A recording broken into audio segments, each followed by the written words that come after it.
Hello, welcome again to my channel. This is Jack Eats, and please don't forget to subscribe and like.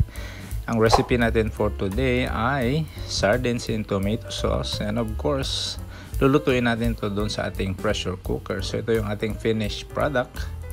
Ayan, napakalambot nitong sardines na ito. So tikman natin siya. Ayan, very easy to slice, very tender. Ayan, yum, naubos ko tuloy siya.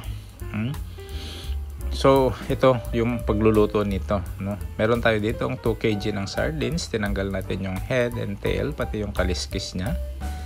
And then we have the other ingredients: tomato sauce, olive oil, salt, peppercorn, meron tayong ginger, garlic, bay leaves, red and green chili. So ayan, isalansan lang natin yung ating isda doon sa ating pressure cooker.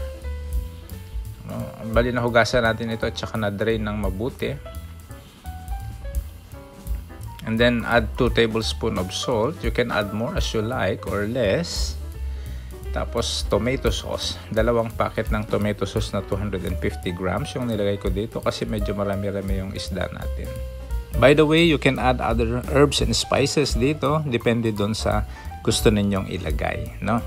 Tapos nagdagdag din tayo dito ng olive oil na 1 cup.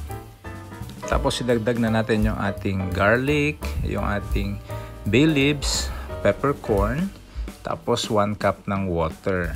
Ayan.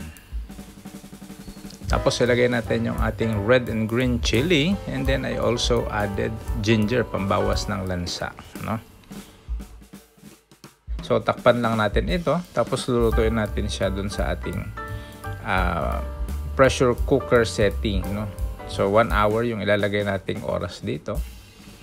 Pagkatapos nito, pwede na natin siyang iwan. Balikan na lang natin pagluto na. So 1 hour preheating. Ayan, naka-on na siya. So after some time, binalikan ko siya. 8 minutes, 7 minutes na lang siya, no? Nung matapos yung 7 minutes, sinayang ko lang sumingaw yung steam. Tapos ito na siya.